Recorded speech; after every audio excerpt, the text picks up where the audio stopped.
እሺ በስመ አብ ወወልድ ወመንፈስ ቅዱስ አሃዱ አምላክ አሜን። ክቡራን ኣብዚ ጉባኤ እዚ ዘለኹም ሊቃውንተ ቤተ ክርስቲያን ኣቦታተይን ከምኡ እውን ኣሕዋተይ ዲያቆናት ኣሓተይን ኣሕዋተይን ብክርስቶስ ሰላም ከመይ ውዒልኩም ከመይ ቀኒኹም ከመይ ኣለኹም? ጎይታ ሰራዊት ኣምላኽና እግዚኣብሔር ንኩልና እዛ ሰዓት እዚኣ ባሪኹ ቀዲሱ ስለ ዝሃበና ክብርን ምስጋናን ውዳሴን ኣምልኮን ንኣምላኽና ንእግዚኣብሔር ይኹን። ብተፈላለየ ምክንያት ያው ትምህርትና ተወሰነ እዋናት ኣቋሪፅና ነርና እሞ ናብቲ ኖርማል ክስታይ ክንኣቱ በዓላት እዮም ነይሮም ናይ ሰሙነ ሕማማት ብድሕሪኡ ድማ ናይ ትንሳኤ ወቅቲ ስለ ዝነበረ ብኡ ምክንያት እንተወሰነ እዋን ኣቋሪፅና ኣለና። ስለዚ ሎማዓንቲ እቲ ዝተምሃርናዮ ትምህርቲ ንክልሰሉ እዩ ዝኸውን። ስለዚ ዘይወሰድኩም ፈተና ናይዚ ኮርስ እዚ ተን ዋና ዋና ዝበሃላ ሎማዓንቲ ክንዘራረበለን ኢና ማለት እዩ። ካብ መጀመርያ ጀሚርና እዚ ትምህርቲ ርእሲ እዚ ብዛዕባ ምስጢራተ ቤተ ክርስቲያን ብዝምልከት እዩ ዝተዋሃበኒ ርእሲ። ስለዚ ሸውዓተ ምስጢራተ ቤተ ክርስቲያን ኣለውና ኢልና ኣለና ቤተ ክርስቲያንና ሓሙሽተ ኣኢማደ ምስጢር ሸውዓተ ምስጢራተ ቤተ ክርስቲያን ብዝብል ኢና ተዘራሪብና ነርና። ስለዚ ኣብ ቤተ ክርስቲያንና እግዚኣብሔር ንዓና በዞም ምስጢራት እዚኣቶም ገይሩ ከም ዝባረኸና ጸጋ በረኸት ምሕረት ከም ዝህበና በዞም ምስጢራት ኣቢሉ እዩ እግዚኣብሔር ዝህበና ማለት እዩ። ስለዚ እቶም ሸውዓተ ምስጢራት ኢልና ንምሃሮም ዝነበርና እዞም ስዕቡ ይኾኑ ማለት እዩ።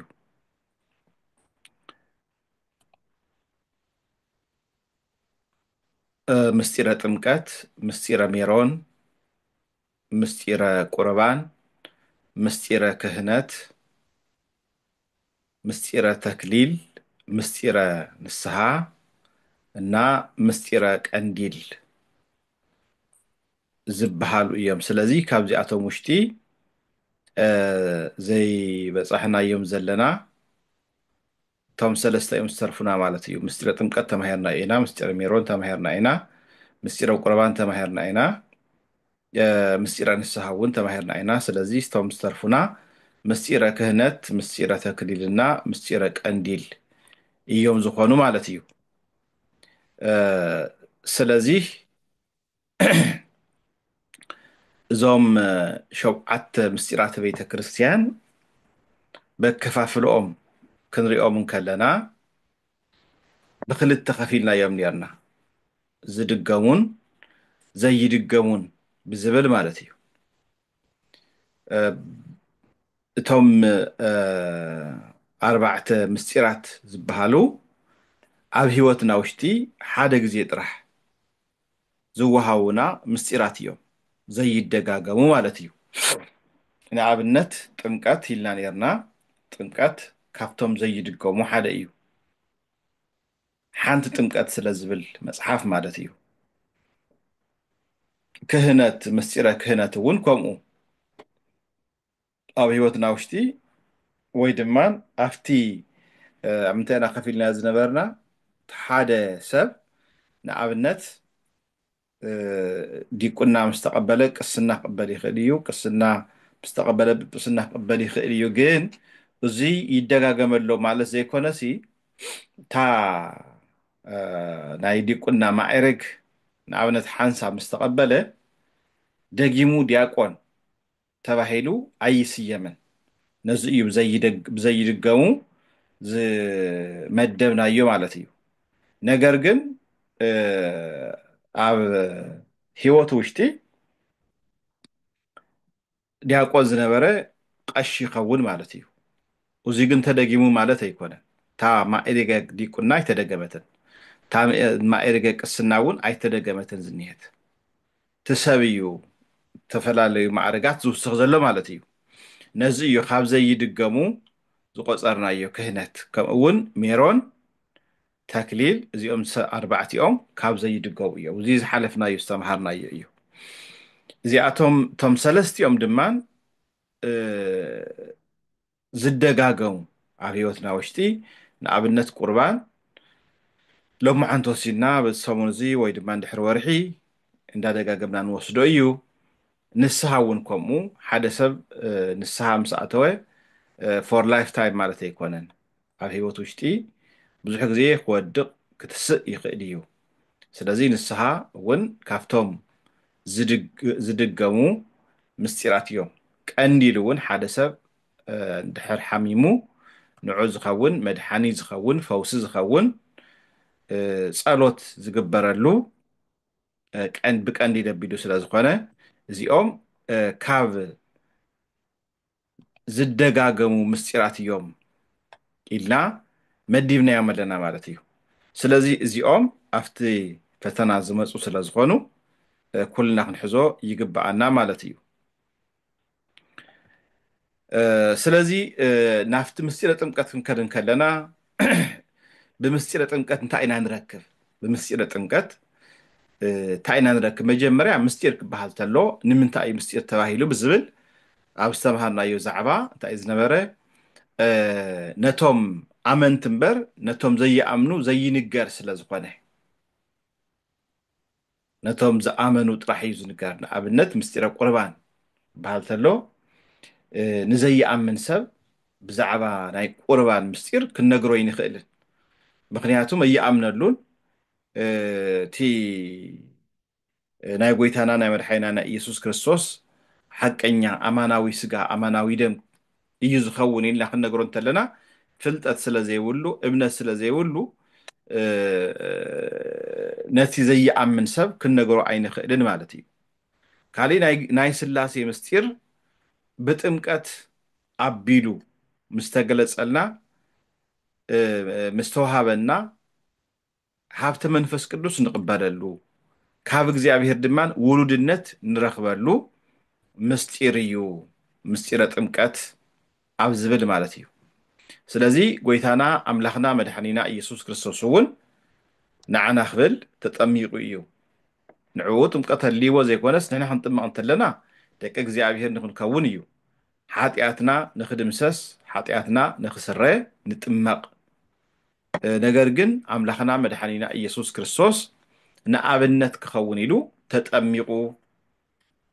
ኢና ዝበልና ጥምቀት ብመንሽም ክኸውን ይግብኦ ኣብዚ ብዙሓት ቤተ እምነት ዝተፈላለየ ዓይነት ኣረኣያ ዝተፈላለየ ዓይነት ኣስተምህሮ ይህባ ንሕና ኦርቶዶክስ ተዋህዶ ቤተ ክርስቲያን ግን ጥምቀት ብሽም ኣብን ብሽም ወድን ብሽም መንፈስ ቅዱስን እዩ ኢልና ኢና ንኣምን መፅሓፍ እውን ከምኡ ስለ ዝብለና ማለት እዩ ካፍቱ ዘለና ጥቕሲ ኣቕምጡ እንድሕር ተባሂልና ኮይና ኣብ ማቴዎስ ወንጌል ምዕራፍ 28 ቁፅሪ 19 ጎይታና ኣምላኽና መድሓኒና ኢየሱስ ክርስቶስ ነቶም ደቀ መዛሙርቱ ናብ ዓለም ኪዱ ንኣህዛብ ድማን ብሽም ኣቦን ወድን መንፈስ ቅዱስን እናጥመቅኩም ደቀ መዛሙርት ግበርዎም ኢሉ ስልጣን ሂብዎም ኢሉ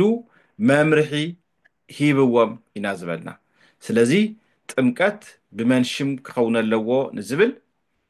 ብሽም ኣብን ብሽም ወድን ብሽም መንፈስ ቅዱስን ንዝብል ትክክለኛ መልሲ ወይ ድማ ትክክለኛ 100% ይረክብ ማለት እዩ ስለዚ ጥምቀት ብሽም ኣቦን ብሽም ወልድን ብሽም መንፈስ ቅዱስን ይኸውን ብዛዕባ ጥምቀት ጎይታና ኣምላኽና መድሓኒና ኢየሱስ ክርስቶስ ብሰፊሑን ብዕምቀትን ዝተዛረበሉ ዘምሃረሉ ምስ መን እዩ እንተልና ኮይና ኣብ ዮሃንስ ወንጌል ምዕራፍ 3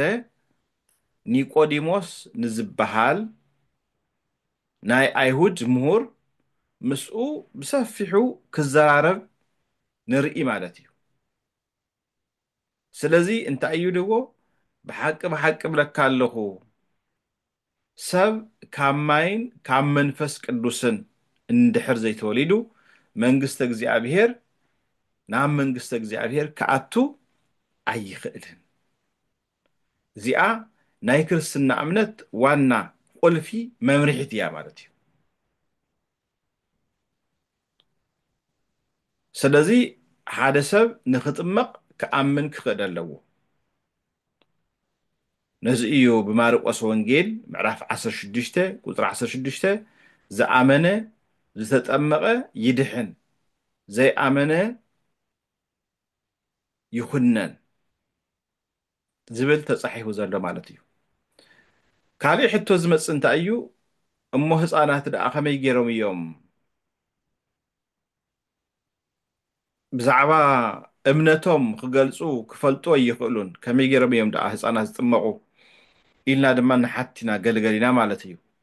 ነቶም ህፃናት በቶም ወለዶም እምነት ካብ ክርስቲያን ወገን ስለ ዝኾኑ ካብ ክርስቲያን ወገን ስለ ዝኾኑ ኢና ነጥምቆም ዘለና ካብ ክርስቲያን ወገን ዘይኮኑ ኣይንጥምቆምን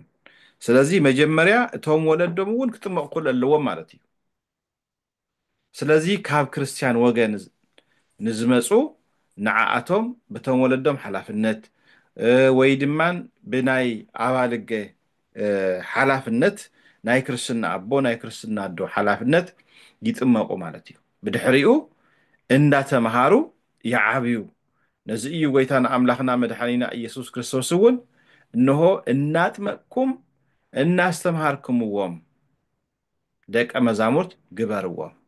ዝበለና ማለት እዩ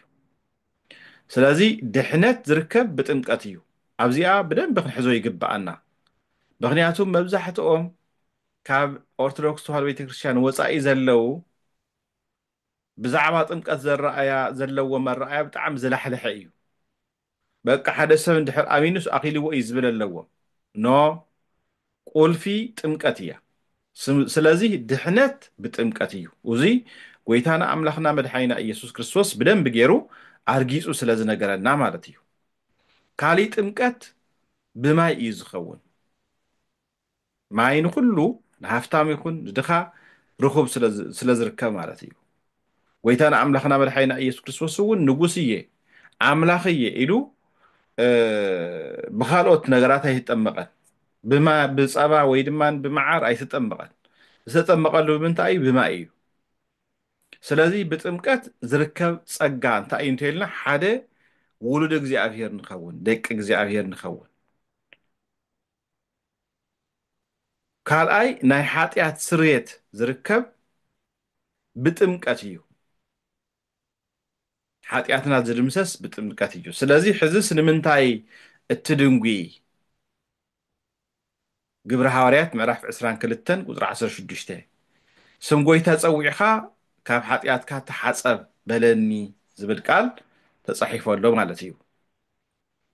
ስለዚ ጥምቀት ክንብል ከለና እምነት መሰረት እዩ እቲ ቤዚክ ዝኾነ ማለት እዩ እቲ እምነት ንሱ ግን ፍጹም ዝኸውን ብጥምቀት ኣቢሉ እዩ ማለት እዩ እዚ ክንፈልጦ ይግባአና ማለት እዩ ስለዚ ብጥምቀት ምስ ጎይታና ሓደ ኢና ንኸውን ገላትያ ምዕራፍ 3 ቁፅሪ 27 ብክርስቶስ ተጠመቅኩም ዘበልኩም ንክርስቶስ ለቢስኩምዎ እሞ ብእምነት ብኢየሱስ ክርስቶስ ኩላትኩም ውሉድ ኣምላኽ ኢኹም ዝብል ቃል ተጻሒፉ ኣሎ ብጥምቀት ናይ ቤተ ክርስቲያን ኣባላት ንኸውን ብጥምቀት ኣቢልና ኢና ማለት እዩ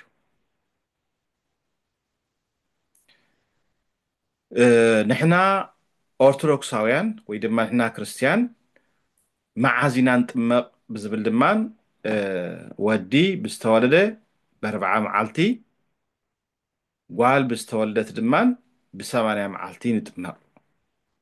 تحت زي أنت مزيا كم آيلنا أنا ملسا مالتيو እዚአን ኣብቲ ፈተና ዘለዋ ነገራት እየን ማለት እዩ ካልእ ጥምቀት ኣበይ እዩ ዝፍፀም ኣበይ እንተኢልና ኣብ ቤተ ክርስቲያን እዩ ዝፍፀም በርን ኣብ የትም መንደር ኬድና ጥምቀት ክንፍፅም ኣይንኽእልን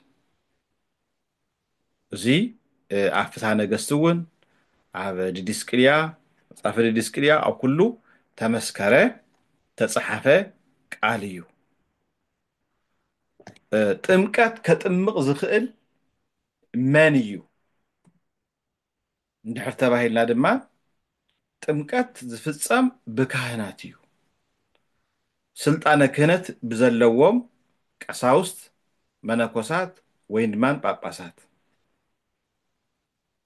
ማዕርገ ክህነት ዘለዎም ንኣብነት ዲያቆን ንኣብነት ከጥምቕ ኣይኽእልን ስለዚ ካብ ቅስና ብላዕሊ ንዘለዉ ናይ ምስጢራተ ቤተ ክርስቲያን ክፍጽሙ ዝኽእሉ ብካህናት ይጥመቕ ትብል እዚኣ ፈተና እንድሕር መፅያ ከምኡ ኢልኩም ትምልስዋ ይግባእ ማለት እዩ እዚአን ተን ዋና ዋና ዝበሃላ ሓሳባት እየን ናይ ኦርቶዶክስ ተዋህዶ ቤተ ክርስቲያን ናይ ህፃናት ጥምቀት ትቕበል እያ ወይ ድማን ብህፃንነቶም ነጥምቕ ኢና እዚ ድማን መጽሓፍ ቅዱሳዊ እዩ ጎይታና ኣምላኽና መድሓኒና ኢየሱስ ክርስቶስ እውን ዝኣዘዞ እዩ ንኣብነት ንምንታይ ህፃናት ናይ ዘለኣለም ህይወት ንኽረኽቡ ወለዶሙ ይኹን ቤተ ክርስቲያን ዝደልይዎ ድሌት እዩ ህፃናት ብምጥማቆም ቤተ ክርስቲያን ናይ ቤተ ክርስቲያን ኣባላት ይኾኑ ናይ እግዚኣብሔር ጸጋ ተኻፈልቲ ይኾኑ ስለዚ ጥምቀት ጸጋ እዩ ጎይታን ኣምላኽና መድሓኒና ኢየሱስ ክርስቶስ ድማን ካብ ጸጋ ንባዕሉ ንኽርሕቑ ኣይገበሮምን ኣብነት ንውሰድ ኣብ ማቴዎስ ወንጌል ምዕራፍ 19 ቁፅሪ 14 ህፃናት ናብ ቤተ መቕደስ ምስ ኣምፅዎም ጎይታና ኣምላኽና መድሓኒና ኢየሱስ ክርስቶስ ድማ ባሪኽዎም እዩ ዝብል እንዲያውም እንታይ እዩ ዝበለ ቆልዑ ናባይ ንምምፃእ ኣይትኸልክልዎም መንግስተ ሰማያት ከምዚኣቶም ንዝበለት እያ ኢልዎም ንሃዋርያት ማለት እዩ ስለዚ ጎይታና ዘይርሓቆም ጎይታና ዘይከልከሎም ከመይ ጌርና ኢና ህፃናት ጸጋ እግዚኣብሔር ዝረኽብሉ ጥምቀት ካብ ጥምቀት ክንክክሎም ንኽእል ስለዚ ጥምቀት ናይ ህፃናት ጥምቀት ቅቡል እዩ ማለት እዩ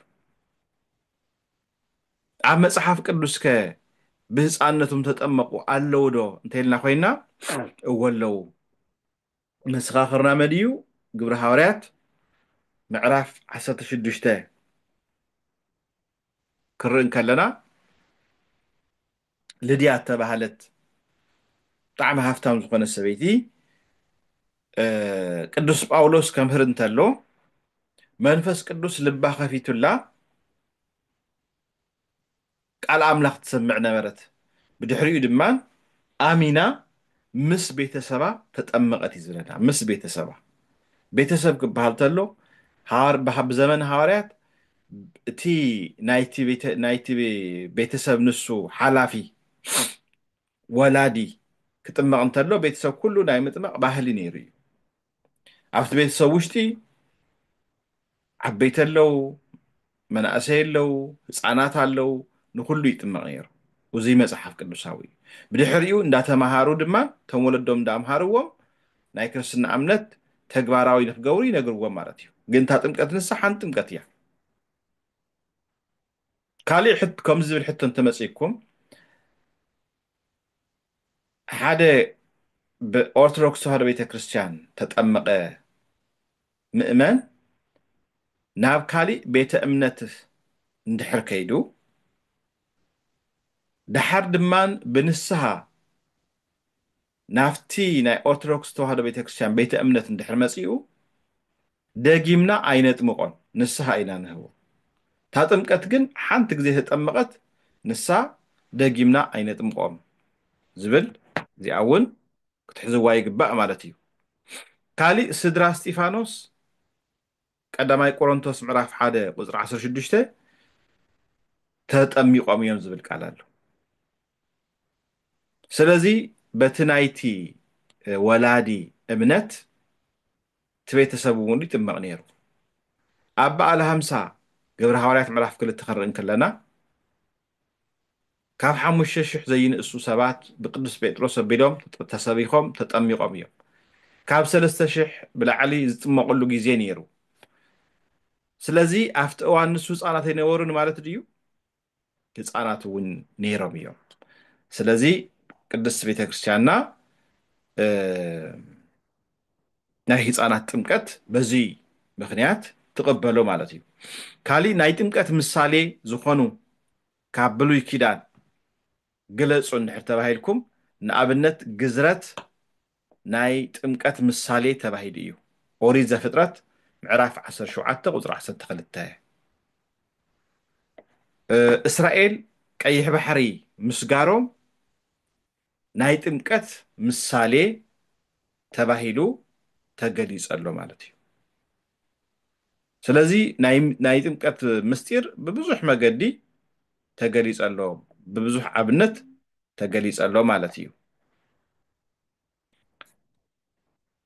ንምጥቕላል ዝኣክል ናይ ምስጢረ ጥምቀት ብዛዕባ ምስጢረ ጥምቀት ዘምሃረና መን እዩ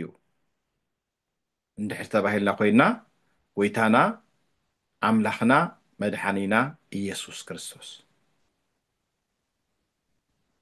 ብጥምቀት ዝርከብ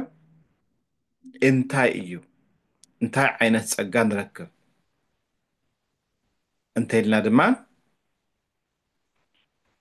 ኣብ ቻት ዝፅሕፍ ሰብ ኣሎ ድዩ? ኣብ ቻት ይከታተልን ዘሎ ወይ ዝፅሕፍ ሰብ የለን? ፅቡቅ ብጥምቀት ዝርከብ ፀጋ ናይ እግዚኣብሔር ውሉድነት ደቂ እግዚኣብሔር ንኸውን ከምኡ ድማ ናይ ሓጢኣት ስርየት ጥምቀት ብመን ይፍፀም እንተኢልና ብካህን እዚኣተን ኣብ ምስጢረ ጥምቀት ዘለዋ ሕቶታት እየን ክነስተውዕለለን ይግባእ ማለት እዩ። ካሊእ ካብ ምስጢራት ቤተ ክርስቲያን ዝተምሃርናዮ እንታይ እዩ? ምስጢረ ቁርባን እዩ። ምስጢረ ቁርባን ናይ ጎይታና ናይ ኣምላኽና ናይ መድሓኒና ናይ ኢየሱስ ክርስቶስ ስጋሁ ወደሙ ምስጢር እንመሃረሉ እዩ ማለት እዩ። ስለዚ ቁርባን ማለት ንኣምላኽ ዝቐርብ መስዋእቲ መባእ ኣመሃ ውህብቶ ማለት እዩ። ስለዚ ቁርባን ዝብል ቃል ብቤተ ክርስቲያንና ቀኖና መሰረት ናይ ጎይታናን ኣምላኽናን መድሓኒናን ኢየሱስ ክርስቶስ ስጋን ደምን መፀውዒ እዩ።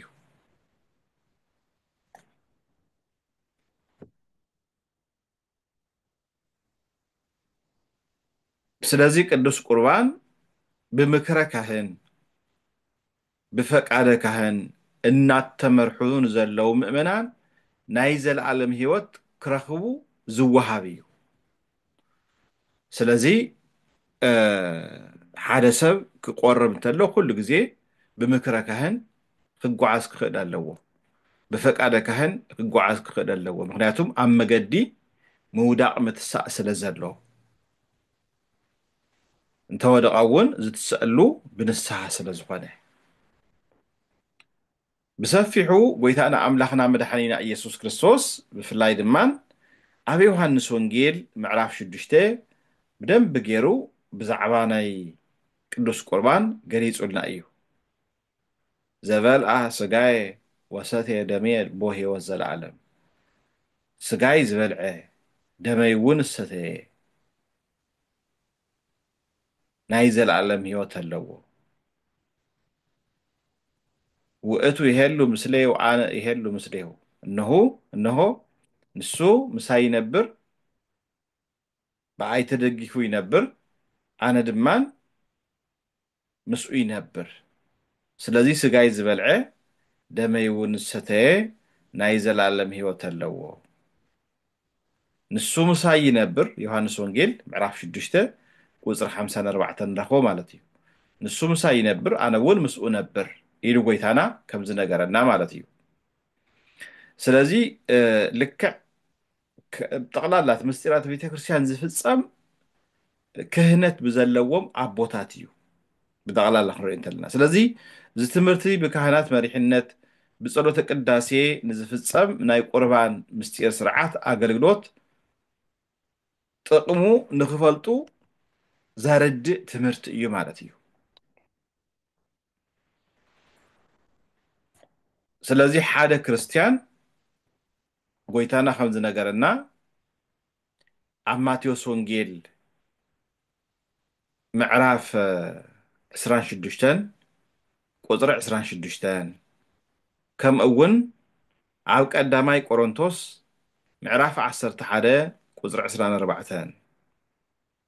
ኣብ ዘሎ ቃል ከም ዝገለጸልና ጎይታና ኣምላኽና መድኃኒና ኢየሱስ ክርስቶስ እንሆ ኣመስጊኑ እዩ ዝብለና ቆረሰ እሞ ውሰዱ ብልዑ እዚ ምእንታኻትኩም እተዋህበ ስጋይ እዩ እዚ ንመዘከርታይ ግበርዎ በለ ከምኡ ድማን ድሕሪ ድራር ነታ ጽዋዕ ኣልዒሉ እዛ ጽዋዕ እዚኣ ብደመይ ሓድሽ ኪዳን እያ ብትሰትይዎ መጠን ንመዘከርታይ ግበርዎ በለ እዛ እንጀራ እዚኣ ብትበልዕዋ ዝጽዋዕ እዚ እውን ብትሰትይዎ መጠን ክሳዕ ጎይታ ዝመጽእ ሞቱ ክትነግሩ ኢኹም ስለዚ ከይተገብኦ እዚ እንጀራ እዙይ ዝበልዕ ወይ ጽዋዕ ጎይታ ሰቲ ንሱ ኣብ ናይ ጎይታ ስጋን ደምን እዩ ዝዕግብ ግናኸ ሰብ ንርእሱ ይመርምር ከምኡ ከዓ ካብ እንጀራ እዚኣ ኣይብላዕ ካብዛ ጽዋዕ እዚኣ እውን ካብ እንጀራ እዙይ ይብላዕ ይቕርታ ካብ ጽዋዕ እዙይ እውን ይስተ ኢልዎም ጎይታና ኣምላኽና መድሓኒና ኢየሱስ ስለዚ እዛ ቃል እናወሰዱ ሓደ ሓደ ወገናት መዘከርታ እዩ እምበር ኣማናዊ ይኮነን ንዝብሉ መዘከርታ ዝብሎ ዘሎ ንመን እዩ ነቲ ስጋን ደምን ብዝበላዕኹም ቁፅሪ ሞተይ ክትዝክሩ ኢኹም ሞተይ ክትሓስቡ ኢኹም እቲ መዘከርታ ንገብሮ እንታይ እዩ እቲ ሞቱ ትፅዋትዎ መከራ ንዝክሮ ማለት እዩ ንሓስቦ ጎይታና ንዓና ክትብል ሞይትካ ንዓና ክትብል ኣብ መስቀል ውዒልካ እንዳበልና ንዝክሮ ግን እቲ ቅዱስ ስጋን ክቡር ደምን ኣማናዊ ወይ ድማን ሓቀኛ ናይ ጎይታና ናይ ኣምላኽና ናይ መድሓኒና ናይ ኢየሱስ ክርስቶስ ቅዱስ ስጋን ክቡር ደምን እዩ ነዚ እውን እናበልዑ እንተለው እቲ ሕብስተ ኣልዒሉ ኣመስጊኑ ባሪኹ ቆሪሱ ነቶም ደቀ መዛሙርቱ እዙይ ስጋይ እዩ ዝበሎም እዙይ ስጋይ እዩ ገና ዕለት ሓሙስ እዩ ዓርቢ ንኽስቀል ማለት እዩ ስለዚ እቲ እንበልዖ ናይ ጎይታና ናይ ኣምላኽና ናይ መድሓኒና ናይ ኢየሱስ ክርስቶስ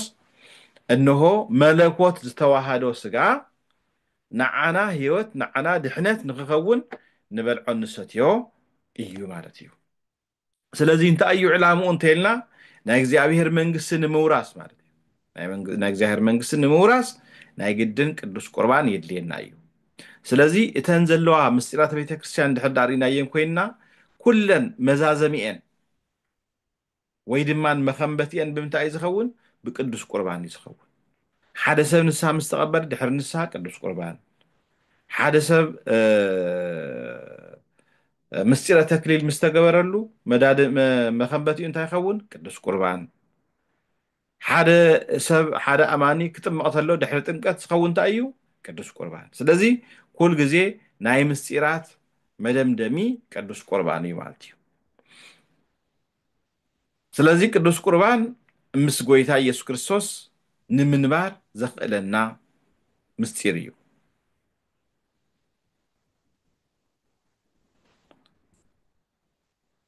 ካሊእ ዝረኣናዮ እንታይ እዩ ኣብዚ ሕቶ ዝቐርበልና ምስጢረ ቁርባን እንታይ ማለት እዩ ኢልና ክንሕተት ኣለና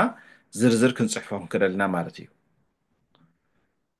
ምስጢረ ቁርባን መን መስሪትዎ እንተልና ድማ ጎይታና ኣምላኽና መድሓኒና ኢየሱስ ክርስቶስ ምስጢረ ቁርባን ዝካየደሉ ኣበይ ቦታ እዩ ዝፍፀመሉ ኣበይ ቦታ እዩ እንተልና ሕዚ እውን ኣብ ቤተ መቅደስ ወይ ድማ ኣብ ቤተ እግዚኣብሔር ኣብ ቤተ ክርስቲያን ኢልና ክንመልስ ይግባእ ማለት እዩ ካሊእ ዝረኣናዮ እንታይ እዩ ናይ ቅዱስ ቁርባን ጥቕሚ ቅዱስ ቁርባን ተቐቢልና እንታይ ዓይነት ፀጋ ኢና ንረክብ ሓደ ናይ ዘለኣለም ሂወት ንምርካብ ብቅዱስ ቁርባን እዩ ዮሃንስ ወንጌል ምዕራፍ 6 ቁፅሪ 53 ድሕነት ንረኽበሉ ብቅዱስ ቁርባን እዩ ናይ ሓጢኣት ይቅርታ ንረኽበሉ ኣብ ማቴዎስ ወንጌል ምዕራፍ 26 ቁፅሪ 28 ከም ተገልፀ ንኩልኩም ናይ ሓጢኣት ስርየት ወይ ድማ ሓጢኣት ሕርገት ዝኸውን እዚ እዩ ኢሉ ነጊሩና ኣሎ ካሊእ ቅዱስ ቁርባን ንፁሃን ንክንከውን ንክንነፅህ ዝገብረና ቅዱስ ቁርባን እዩ ንሰይጣን ንስዕረሉ ዋልታና ቅዱስ ቁርባን እዩ ንሰይጣን ንቃወመሉ ንሰይጣን ንስዕረሉ ከምኡ እውን ዓለም ነሽንፈሉ ናይ ዓለም ድልየት ናይ ዓለም ፍትወት ነሽንፈሉ ብቅዱስ ቁርባን እዩ ቅዱስ ቁርባን ብቅድስና ንክንነብር ዝገብር እዩ ቅዱሳን ንክንከውን ዝገብር እዩ ናይ መወዳእታ ዝኾነት ገነት መንግስቲ ሰማያት ንወርሰሉ እውን ብቅዱስ ቁርባን ኣቢልና ኢና ማለት እዩ ስለዚ እዚኦም ኣብ ምስጢረ ቁርባን ዝተምሃርናዮም ትምህርትታት እዮም ማለት እዩ ካሊእ ካብተን ዘለዋ ምስጢራት ቤተ ክርስቲያን ምስጢረ ክህነት ኢና ተማሂርና ነርና ምስጢረ ክህነት ማለት ካብ ጎይታና መድሓኒና ኢየሱስ ክርስቶስ ንሃዋርያት ዝተዋሃበ ስልጣን እዩ ኢና ዝበልናዮ ክህነት ወንጌል ንምምሃር ንምጥማቅ ስርዓተ ምስጢራት ቤተ ክርስቲያን ንምፍፃም ንስሓ ንምንዛዝ ቀኖና ንምሃብ ምእምናን ንምሕላው ወዘተ ዘኽእል ካብ እግዚኣብሔር ዝተዋሃበ ንካህናት ዝተዋሃበ ስልጣን እዩ ስለዚ ካብ ሃዋርያት ካብ ጎይታ ጀሚሩ ጎይታ ንሃዋርያት ሃዋርያት ድማ ብድሕሪኦም ንዝለዓሉ ብክህነት ንዘለዉ ዝሃቦም ስልጣን እዩ እዚ ድማ ንረኽቦ ኣብ ዮሃንስ ወንጌል ምዕራፍ 20 ቁፅሪ 21 እዩ ሽዑ ጎይታ ኢየሱስ መሊሱ ሰላም ንዓኻትኩም ይኹን በሎም ከምቲ ኣብ ንዓይ ዝለኣኸኒ ኣነ እውን ከምኡ እልእኸኩም ኣለኹ በሎም እዚ ኢሉ ኡፍ በለለዉ እሞ መንፈስ ቅዱስ ተቐበሉ ሓጢኣቶም ንዝሓደግኩምሎም ክሕደገሎም እዩ ንዘይሓደግኩምሎም ግና ኣይክሕደገሎምን እዩ ኢሉ ስልጣን ሂብዎም ኣምላኽና መድሓኒና ኢየሱስ ክርስቶስ ከምኡ እውን ኣብ ማቴዎስ ወንጌል ምዕራፍ 28 ቁፅሪ 20 እዚ ስልጣን እዚ ይሃቦም ርኩሳት መናፍስቲ ተውፅኡ ሕሙማት ፈውሱ ምዉታት ኣተስኡ ኣጋንን ተውፅኡ ኢሉ ስልጣን ሃቦም ስለዚ እዚ ናይ ምግባር ስልጣን እዩ እቲ ስልጣነ ክህነት ወይ ድማ ምስጢረ ክህነት እንብሎ ማለት እዩ ናይ ክህነት ማዕረጋት ሰለስተ እዮም ኢልና ነርና ናይ ክህነት ማዕረጋት ሰለስተ እዮም ንሳቶም ድማ ካብ ታሕቲ ክንጅምር እንተለና ዲቁና ቅስና ከምኡ እውን ጵጵስና እዚኦም እቶም ሰለስተ ማዕረጋት ናይ ክህነት ማዕረጋት ዝበሃሉ ሰለስቲኦም እዚኦም እዮም ኣብ መንጎ ንኣብነት ዲያቆን ድሕር ኮይኑ ሊቀ ዲያቆን ናይ ሓላፍነት ስልጣን እዩ ካህን እንተኮይኑ እውን ወይ ድማ ቀሺ እንተኮይኑ ወይ ድማ ፈላሲ ድሕር ኮይኑ እዚ ያው ኣብ ቅስና እዩ ዝምደብ ነገር ግን ዝተፈላለዩ ዓይነት ሽማት ክወሃብ ይኽእል እዩ ንምሳሌ ፈላሲ እንድሕር ኮይኑ ቆሞስ ይበሃል ግን ያው ሓደ ፈላሲ እዩ ማለት እዩ ንሱ ኣብቲ ኣብ ምሕደራ ኣብቲ ናይ ቤተክርስትያን ምሕደራ ዝወሃቦ ማለት እዩ እቲ ጵጵስና እውን ኤጲስቆጶስ ጳጳስ ሊቀ ጳጳስ እንዳተባሃለ ናይ ማኔጅመንት ወይ ድማ ናይ ምሕደራ ቦታ ድማ ይወሃቦ ማለት እዩ ግን እቲ ክህነት ግን ያው ብጵጵስና እዩ ዝምደብ ማለት እዩ ስለዚ ናይ ክህነት ማዕርጋት ክንደ እዮም ድሕር ተባሂልኩም ሰለስተ እዮም ንሶም ድማ ዲቁና ቅስና እና ጵጵስና ማለት እዩ እዚኦም እዮም እቶም ማዕርጋት ማለት ካሊእ ዝረኣናዮ ናይ ካህናት ክገብርዎ ዝግባእ ወይ ድማ ስነ ምግባር ብዝምልከት ንሱ እውን ሪኢና ነርና ኣብ ቀዳማይ ጢሞቴዎስ ምዕራፍ 3 ቁፅሪ 1 ክሳብ 13 ዘሎ ንሱ ክትረኽብዎ ትኽእሉ ኢኹም ብዛዕባ ዲያቆናት ብዛዕባ ካህናት ብዛዕባ ጳጳሳት ዝምልከት ስነ ምግባር ማለት እዩ ስለዚ ኣብዚ ክነጠቃልሎ ዘለና ብዛዕባ ክህነት ናይ ክህነት ምስጢር እንታይ ማለት እዩ ተባሂልና እንድሕር ተሓቲትና ታብቲ ተማሃርናዮ ክንምልስ ይግባአና ማለት እዩ ናይ ክህነት ማዕርጋት ክንደ እዮም ያው ዓንቶ ዝረኣናዮ እዩ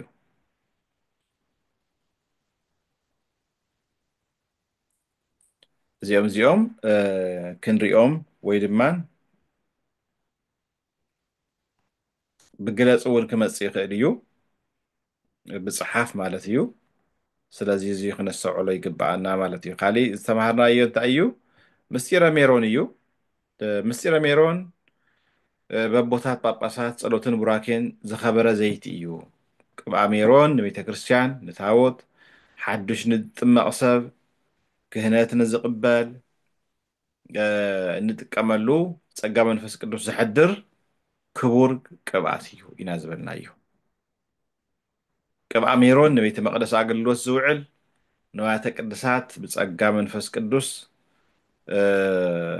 ክሕተሙ ክኸብር ስልጣነ ክህነት ብዘለዎም ኣቦታት ጸሎት ዝቕባእ እዩ እምበር ንኻሊእ ኣይውዕልን ቅብኣ ሜሮን ጸጋ እግዚኣብሔር ክሓድረና ኣብ መንፈሳዊ ህይወት ጽንዓትን ዕብየትን ክነብረና ዝገብር ቅብኣት እዩ ነዚ እውን ቀዳማይ ዮሃንስ ምዕራፍ 2 ቁፅሪ 27 ኢና ጠቒስና ዝነበርና ንስኻትኩም ግና እቲ ካብ ክርስቶስ ዝተቐበልኩምዎ መንፈስ ቅዱስ ኣባኻትኩም ይነብር እዩ እሞ ሓደ እኳ ከምህረኩም ኣየድልየኩምን እዩ መንፈስ ቅዱስ ብዛዕባ ኩሉ ከምህረኩም እዩ ትምህርቱ ከዓ ሓቂ እዩ ሓሶት ኣይኮነን እምበር ከምቲ ዘምሃረኩም ኣብ ክርስቶስ ጸኒዕኹም ንበሩ ዝብል ቃል ክንጠቅስ ንኽእል ኢና ማለት እዩ ስለዚ እዙይ ማለት ክርስቶስ ስልጣን ንዝሃቦም ሐዋርያትን ካህናትን ወንጌል ክሰብኩ ዝሕግዞም ምዃኑ ዘርድእ እዩ እምበር ኣየምህሩን ማለት ኣይኮነን ስለዚ እቲ ቅብኣ ሜሮን ዝግበር ብጸጋ መንፈስ ቅዱስ ዝሓደረሎም ቦታት እዩ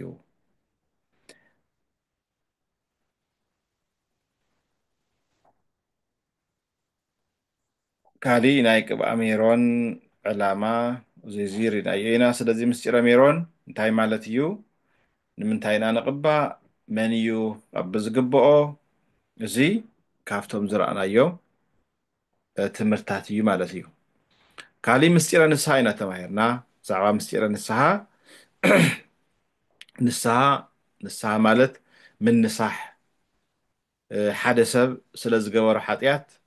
ንምንታይ ገበርክዎ ዘይምቐረየኒ እናበለ ክጣዓስ እንተሎ ንስሓ ይበሃል ማለት እዩ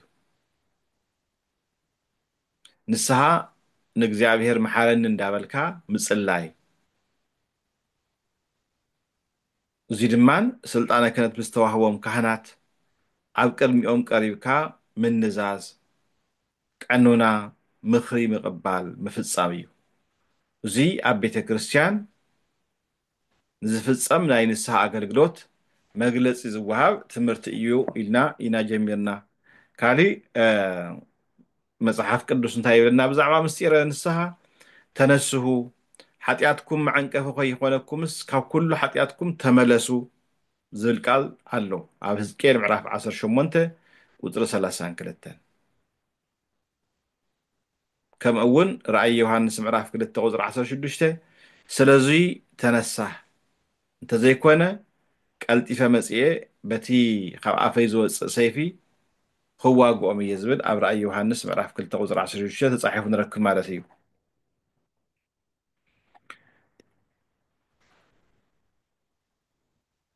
ካሊእ ዝረኣናዮ እንታይ እዩ ሓጢኣትና እንተተናዘዝና እግዚኣብሔር እሙንን ጻድቕን ስለ ዝኾነ ንሓጢኣትና ይቕረ ክብለና ካብ ኩሉ በደልና እውን ከንጽሐና እዩ ዝብል ኣብ ቀዳማይ ዮሃንስ ምዕራፍ 1 ቁፅሪ 9 ኣሎ ስለዚ ማንም ሰብ ሓጢኣተኛ እዩ ኩልና ሓጢኣተኛታት ኢና ብንስሓ ግን ናብ እግዚኣብሔር ንቐርብ ማለት እዩ ማንም ሓጢኣት ኣይሰራሕኩን ዝብል እንተሃልዩ ኮይኑ ንእግዚኣብሔር ሓሳዊ ይገብሮ ኣሎ ኣብ ውሽጡ እውን ሓቂ የለን ይብለና ቅዱስ ዮሃንስ ማለት እዩ ስለዚ ንስሓ ማለት እንታይ ማለት እዩ እንተኢልና ንስሓ ማለት ናብ እግዚኣብሔር ምምላስ እዩ ንስሓ ማለት ምስ እግዚኣብሔር ምትዕራቕ እዩ ንስሓ ማለት ካብ ሓጢኣትን ዲያብሎስን ባርነት ሓራ ምውፃእ እዩ ንስሓ ማለት ዘሕለፍናዮ ስሕተት እንዳዘከርና ምንባዕ እዩ ንስሓ ማለት ፍጹም ዝኾነ ናይ ህይወት ለውጢ እዩ ኢና ኢልና ዝነበርና ስለዚ ሓደ ሰብ ተነስዩ ክበሃል ተሎ ተለዊጡ ማለት እዩ እቲ ናይ ቀደም ዝነበረ ተግባሩ ምግባሩ ሓዲጉ ሓዱሽ ሰብ ኮይኑ ኣሎ ማለት እዩ እዙይ እንተዘይኮይኑ ንስሓ ይበሃል ስለዚ ንስሓ እግዚኣብሔር ምስ ደቂ ሰባት ንምትዕራቕ ዝተዘርግሐት ኢድ እያ ኩሉ ግዜ እግዚኣብሔር ተመለሱ ስለ ዝብለና ናባይ ተመለሱ ኣነ እውን ናባኻትኩም ክምለስ እየ ስለ ዝብለና ማለት እዩ ኣብ ንስሓ ሰለስተ ነገራት ኣለዋ ኢልና ነርና ሰለስተ ነገራት የጠቃልል ንስሓ ክበሃል ተሎ ሓደ ናይ ንስሓ ሓዘን ወይ ድማን ልባዊ ዝኾነ ጓሂ ማለት እዩ ሰብ ንሱ ተነስዩ ክበሃል ተሎ ብሓቂ ሓዚኑ ጉህዩ እንድሕር ኮይኑ እዩ እቲ ካልኣይ ነገር ድማ እንታይ እዩ በቲ ዝጓሃዮ ነገር በቲ ዝሓዘኑ ነገር እንታይ ክገብሮ ኣለዎ ክዛረቦ ክኽእል ኣለዎ ክናዘዞ ክኽእል ኣለዎ ስለዚ ኑዛዜ ዝብል እዩ ኣብቲ ቅድሚ ካህን ከይዱ ዝናዘዞ ኑዛዜ ዝዛረቦ ቃላት ማለት እዩ ሳልሳይ ድማ እቲ ካህን ወይ ድማ በቲ ምክረ ካህን ንረኽቦ ናይ ንስሓ ቅፅዓት ኣሎ ከምኡ እውን ድማ ፍትሓት ኣሎ እግዚኣብሔር ካብዚ ማእሰር ሃጣውእ ይፍታሕኻ ዝብል ፍትሓት ኣሎ ማለት እዩ እዚ ኣብ ትምህርትና ዝረኣናዮም ኢና ካሊእ ዮሃንስ ኣፈወርቅ ድማ እንታይ ኢሉ ነይሩ ብዛዕባ ንስሓ ኣብ ዝብል ርእሲ ዝረኣናዮ ንስሓ ሓሙሽተ መገድታት ኣለዎ ኢሉ ኣምሂሩና ነይሩ እቲ ናይ መጀመርያ እንታይ እዩ ዝበለና ናይ ዓርስኻ ሓጢኣት ምእማን ናይ ዓርስኻ ሓጢኣት ምእማን ከምኡ እውን ንሓጢኣት ምፅላእን ምውጋዝን እዩ እቲ ናይ መጀመርያ እቲ ካልኣይ ድማ ናይ ወገንና በደል ይቕረብ ምባል ንዝበደሉና እውን ካብ ልቢ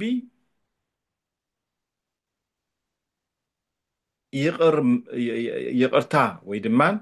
ቅሬታን ቂምን ዘይመሓዝ ማለት እዩ ካብ ቂም ካብ በቀል ምርሓቅ እቲ ሳልሳይ እንታይ እዩ بتجهاتن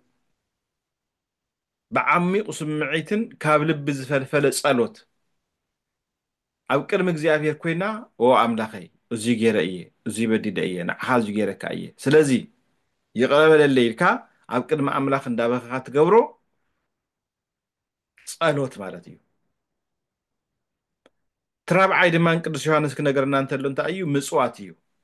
نتي حاتياتنا زدبس ويدمان نتي حاتياتنا خدمسس زخئل مسوات محاب اتمبل حمشاي دمان تحتنان عرسخا تحت بيلكا بموراد نحاتيات نخيت دقما قال مئتاويو زين حموش نقرات قدوس يوحنس أفورك زنقرنا زين تمهرنا ينا مالتيو سلازي زي مسل تمهرنا يو سلازي እግዚአብሔር أملاخ إنه هيوتنا كله بنسها مليسنا زبدلنا يكله يقرأ لنا لك كمني زكيوس أنا زبدلك وند الحالي خوينون 4 عصفي كخفل زي فتصم زخانة لوط نقبرلا مالتي سلازي ناينسها عفت ما زبلنا ينتعيو نግዚአብሔር منسح أو قرم እግዚአብሔር كوينا كمن قدوس داويت أنا نعها طرح بدلكم دابله كن الناس حمز قبعنا كالي نزبدلنا يوسف دما منسح يدلي زبدلنا يوم كفو ነገር ዝፈጸምና ለን ሰባት ክህሉ ይኽእሉ ንዓቶም ድማ በደለይ ይቕረ በደለይ ከምዚ ገይረካ ከምዚ ገይረክ ነይረ ኣነ ሓዲገዩ እየ በቃ ኣነ ሓድነት ፍቅሪ እየ ዝደሊ እንዲያውም ማቴዎስ ወንጌል ምዕራፍ 5 ቁፅሪ 23 እምበኣርከስ መባእኻ ናብ መሰዊ እንተምፃእኻ ሓውኩ ሓዚኑልካ ምህላው ድማ እንተሓሰብካ ኪድ መጀመርያ እንታይ ግበር ምስ ሓውካ ተዓረቕ ምስ ሓውካ ተዓረቕ بدحري دمان مسوعت هات أقربيها كالي نكهن من نسحي أو كلمة كهن كوينكا نجبرو نوزازي مالتيو سلازي እግዚአብሔር ዳኛ እዩ እግዚአብሔር ፈራዲ እዩ ከሳሲት ነፍስ እያ ተኸሳሲት ድማ ስጋ እያ እቲ ካህን ድማ ዳኛ ኮይኑ ናብ እግዚአብሔር ዘቅርበና እዩ ማለት እዩ كالي نرأسها من نسحيو نرأسها نبعلها متعس مجمري حدثب كتعس كخلالو